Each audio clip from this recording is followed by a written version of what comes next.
पुण्यातल्या कल्याणनगर परिसरात झालेल्या अपघाताची चर्चा ही पुण्यासह अवघ्या देशात पसरलेली आहे. दोन निष्पाप तरुणांना या अपघातामध्ये त्यांचा जीव गमवावा लागला. श्रीमंत बिल्डरच्या मुलाने त्याच्या आलिशान पोर्श गाडीने हा अपघात घडवला आणि तिथून फरार होण्याचा प्रयत्न केला. परंतु तिथे जमलेल्या स्थानिकांनी आणि नागरिकांनी त्याला चांगला चोप देऊन स्थानिक पोलीस स्टेशनच्या पोलिसांच्या हवाले केलं. मात्र या सगळ्यामध्ये चर्चेत आले ते अग्रवाल बिल्डर्स.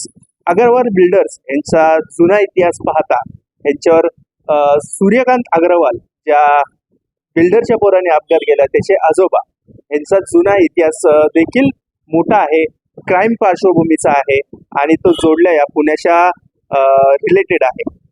यापूर्वीही सूर्यकांत अग्रवाल यांनी गोळीबार करण्याचा प्रयत्न केला आणि तो गोळीबार शिवसेनेचे त्यावेळेचे शहर प्रमुख अजय भोसले यांच्यावर करण्यात आला. आपल्यासोबत अजय भोसले आहेत. काय झालं होतं नेमका प्रकार, काय नेमकं म्हणजे घडलं होतं या सगळ्या प्रकाराचा आणि त्यावेळेसचे तुमचे वैर कशी झाली होती या सगळ्याची पार्श्वभूमी सांग. सुरेंद्र कुमार अग्रवाल, रामकुमार अग्रवाल, विनोद कुमार अग्रवाल आणि दुसरे महेंद्र अग्रवाल हे 4 जण भाऊ आहेत. त्याचे रामकुमार अग्रवाल हे माझे मित्र होते आणि ते मित्र असताना माझं रेसिडेन्सी क्लबला जाणं होतं, माझी मेंबरशिप पण होती तिथं रेसिडेन्सी क्लबला. त्या भावांचे 2008-07च्या दरम्यान पैशावरनं वाद चालू झाले. त्यांच्या प्रॉपर्टीवरनं, हिश्श्यावरनं काय 1500 कोटी रुपयाची त्यांची प्रॉपर्टी होती. 4 भावांची ती डिवाइड करायची होती. ते पैशाचा वाद चालू असताना हा सुरेंद्र कुमार अग्रवाल यांनी काय केलं, राम अग्रवाल यांची जी सून आहे त्या सुनेला फूस लावून राम अग्रवालवर विनयभंगाचा गुन्हा दाखल केला. विनयभंगाचा गुन्हा दाखल केल्यानंतर राम अग्रवाल सुरेंद्र अग्रवालनी राम अग्रवालवर केला. त्याच्या सुनेलाच मॅनेज करून, म्हणजे राम अग्रवालच्या सुनेलाच मॅनेज करून. त्यानंतर तो गुन्हा दाखल झाल्यानंतर हे सगळं फॅमिली पळून गेली. म्हणजे राम अग्रवाल, त्याची बायको, त्याच्या 2 मुली, त्यांचे जावई, त्यांचा मुलगा सगळे पळून गेले. 15-20 दिवसानंतर त्यांची जामीन झाली. काय ते अँटिसिपेटरी बेल वगैरे त्यांनी घेतला. ते मग परत पुण्यात आले. पुण्यात आल्यानंतर दोघा भावांमधलं वैर एकदम वाढत गेलं. वाढत गेल्यानंतर सुरेंद्र कुमार अग्रवाल यांनी किंवा राम अग्रवालला जर सरळ करायचं असेल तर त्याला अजय भोसले त्याचा खास मित्र आहे. अजय भोसलेला आपण शांत केली की सगळं होईल म्हणून तो छोटा राजन यांना भेटायला बँकॉकला गेला. छोटा राजनच्या एका हस्तकाच्या मार्फत तो बँकॉकला जाऊन भेटून त्यांनी छोटा राजन तिथं 15 का 20 कोटी रुपयाची सुपारी दिली मला मारायची. याला मारलं की राम अग्रवाल गपचूप सगळं बसून घरातल्या घरात माझा विषय मिटून टाकला आणि माझ्यावर त्यांनी 2009 साली 11 तारखेला माझ्यावर त्यांनी फायरिंग केली आणि ती फायरिंग केल्यानंतर जो प्रकार घडला तर 1 महिन्याभरात राम अग्रवाल यांनी घाबरून तो घरातल्या घरात विषय त्यांचा मिटून टाकला. हा सगळा असा प्रकार आहे. पण या फॅमिलीची सगळ्यांची गुन्हेगारी पार्श्वभूमी संपूर्ण फॅमिलीची. आता बघा, कालपासून मीडिया मला विचारते, मी ते सांगतोय संपूर्ण महाराष्ट्रात काय देशात ते दिसतंय. आता काल गोव्याची गोष्ट मला एका माणसाने घेऊन सांगितली. काल असाच एक प्रकार गोव्याच्या माणसाचाही दाबला गेला 5 वर्षापूर्वी. रामकुमार अग्रवाल आणि विनोद कुमार अग्रवाल यांनी गोव्यामध्ये 100 एकर जागा घेतलेली. सिक्वेरा म्हणून त्या माणसाचं नाव आहे. त्या सिक्वेरा माणसाची व्यवहार करताना त्या व्यवहारात काय झालं असेल, जमीन त्यांनी विकत घेतली, सगळं झालेलं आहे. पण त्यांच्या थोड्याशा पैशावरनं वाद झाला. त्या माणसाला इथं कोर्टामध्ये 156(3) केलं. 156(3) म्हणजे त्याला अटक करायची ऑर्डर घेतली. कोरेगाव पार्क पोलीस स्टेशनच्या पोलिसांना त्यांनी त्यावेळेस मॅनेज केलं. 1-2 पोलीस आणि 3 गाड्या म्हणजे प्रायव्हेट गाड्यामध्ये काही गुन्हेगार पण घेऊन गेले. त्या माणसाला गोव्यावरनं उचलून आणले यांनी पोलिसांनी. कोरेगाव पार्क पोलीस स्टेशनला अटक केली. अटक केल्यानंतर त्याकडनं सगळं तिथं लिहून घेतलं, काय त्याचे पैसे येणं होतं, चेक वगैरे सगळे. आणि त्यानंतर त्याची जेल एंट्री झाली. जेलमध्ये गेल्यावर 15 दिवसात त्या माणूस मेला. 15 दिवसात. किती दिवसात? धट्टा कट्टा माणूस 15 दिवसात. 6-6.5 फूट हाईट होते म्हणतात त्या माणसाची. धट्ट्या कट्ट्या माणसाची 15 दिवसात. आता त्याचा खून झाला जेलमध्ये किंवा काय झालं त्याचं पोस्टमार्टम मध्ये ते बघावं लागेल, आपल्याला चौकशी करावी लागेल. ह्याचाही तपास झाला पाहिजे, कारण प्रत्येक वेळेस हे सगळे प्रकरण येत नाही मोठे मोठे हे असे दाबतात हे अग्रवाल फॅमिली. नक्कीच या सगळ्या पार्श्वभूमीवरती आपण त्याच्यावरती लक्ष घालणार आहोत. पण यापूर्वी या केसमध्ये जमिनीचा वाद राम अग्रवाल आणि सूर्यकांत अग्रवाल यांच्यात होता. तुम्ही मध्यस्थी करण्याचा प्रयत्न केला होता का? कारण तुमच्यावरती थेट येणं फक्त मित्र म्हणून हा त्याचा एक वैरेचा भाग नसू शकतो किंवा त्या घटनेचा भाग नसू शकतो. तुम्ही कुठे मध्यस्थी केली होती का जमिनीच्या? मला त्यावेळेस 2008 साली स्वतः छोटा राजन यांच्या फोनवर, माझ्या स्वतः फोनवर फोन आलेले. त्यावेळेस त्यांनी फोनवर मला सांगितलं की बाबा त्या दोघा भावांची भांडणं आहेत, तुम्ही जर त्यांचे चांगले संबंध आहे तर तुम्ही मिटून घ्या. मी त्यावेळेस राम अग्रवालला बोललोय होतो, पण राम अग्रवालला नाही मिटवण्यावाला आहे, मी मिटवणार नाही. तर त्यांनी माझ्या सुनेला फूस लावून माझ्यावर विनयभंगाचा गुन्हा दाखल केलेला आहे. मी मेलो तरी मिटवणार नाही, असं राम अग्रवालचं वाक्य होतं. आणि यावेळेस राम अग्रवाल असंही म्हणला, माझे 100-200 कोटी रुपये गेले तरी चालेल, पण मी छोटा राजांना मी धडा शिकवल बोले दुबईमध्ये जाऊन, दुबईत पैसे देऊन. असंही त्यावेळेस राम अग्रवाल बोलला होता. असं थेट त्यांनी त्यावेळेस धमकी दिली होती, म्हणून तुम्ही मध्यस्थी केलीच नाही. पण नाही केली मी मध्यस्थी. मी म्हणलं, हे शिगेला पोचलेलं आहे, मग कशाला आपण मध्यस्थी करायची, मग मी बाजूला हटलो त्यातनं. तुमच्यावर गोळीबार होण्याचा काय प्रकार आहे, का प्रकार? ते छोटा राजेंद्र सुरेंद्र कुमारने जाऊन सांगितलं, ह्याला जर बाजूला केलं, ह्याला जर संपवलं तर राम अग्रवाल एका मिनिटात माझं मिटवलं. आणि राम अग्रवालनी माझ्यावर फायरिंग झाल्यानंतर 15 दिवसात घरात बसून हा विषय त्यांनी मिटवला. 15 दिवसात फायरिंग झालेला प्रसंग काय होता?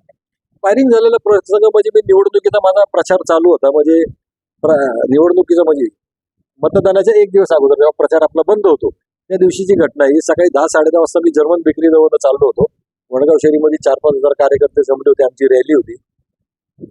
10:30 वाजता पहिलं फायरिंग माझ्यावर जर्मन बेकरी जवळ झालं, पण ती मिसफायर झाली, गोळी निघली नाही, जवळनं मारली होती.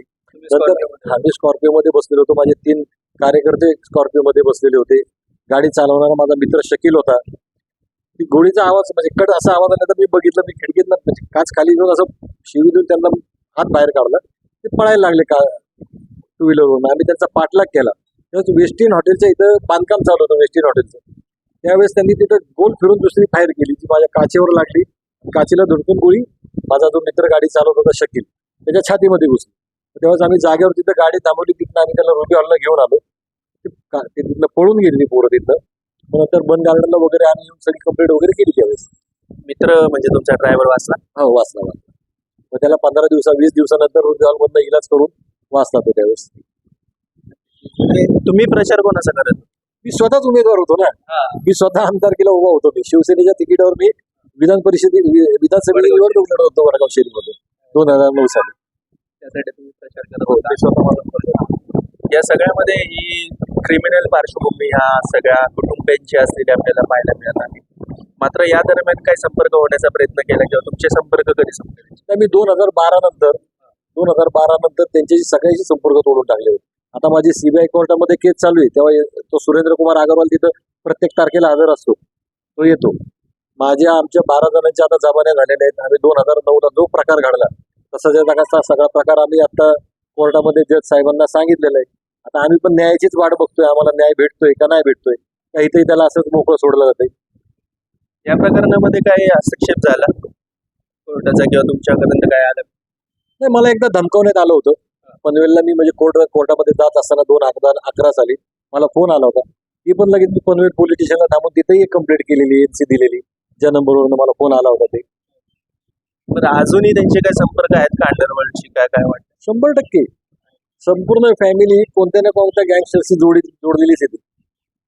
विशाल अग्रवालला देखील अटक केलेली आहे, त्याची पण काय अशी क्रिमिनल पार्श्वभूमी असू शकते? असू शकते.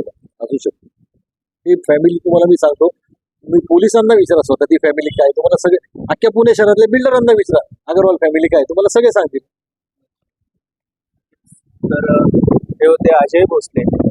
ज्यावेळेस 2009ला ते स्वतः विधानसभेच्या निवडणुकीसाठी उमेदवार म्हणून उभे होते. मात्र त्या दरम्यान हा सगळा प्रसंग घडला होता. 2009चा हा इतिहास आहे आणि अग्रवाल कुटुंबाचा इतिहास देखील क्रिमिनल पार्श्वभूमीचा आहे. आणि या सगळ्या दरम्यान त्यांना अग्रवाल यांना जो जामीन मिळाला होता, म्हणजे त्याच्या पुतण्याला जो जामीन मिळाला होता, हा देखील एक मोठा प्रश्नचिन्ह उद्भवतो. दादा, अजून एक प्रश्न तुम्हाला हाच विचारायचा आहे की त्याला जामीन मिळाला होता या सगळ्यामध्ये, हा जुना अनुभव आहे का त्यांना की सगळ्या म्हणजे क्राईम करून पोलिसांच्या हात न सुटणे किंवा कुठल्याही खोटे कलम, दुसरे कलम असतील किंवा कमी दाबाचे कलम असतील ते लावून बाहेर पडणे? ते सगळं काही करू शकतात. मी तुम्हाला एवढंच सांगतो थोडक्यात, काही करू शकतात ते. पैशाच्या जोरावर, त्यांचे राजकीय वर्ग हस्त आहेत त्याच्या जोरावर ते काही करू शकतात, काही करू शकतात. तर एकूणच या सगळ्या स्टोरीची कहाणी आपल्याला अजय भोसले यांनी सांगितलेली आहे. 2009 साली काय घडलं होतं, त्यासोबतच आता पुढे काय घडू शकतं किंवा त्यांची क्रिमिनल पार्श्वभूमी कशी होती, यासोबतच अजूनही त्यांचे काय संबंध होते, अजून कुठला गुन्हा दाखल केला होता गोव्यामधला, हा देखील आपल्याला बापूंनी सांगितलेला. मात्र आता न्यायालयात प्रतीक्षा आहे, त्याला त्या मृत पडलेल्या तरुणांना न्याय मिळणार की ह्याला बेल मिळून याची सुटका होणार. मी आदित्य पवार, महाराष्ट्र टाइम्स ऑनलाईन.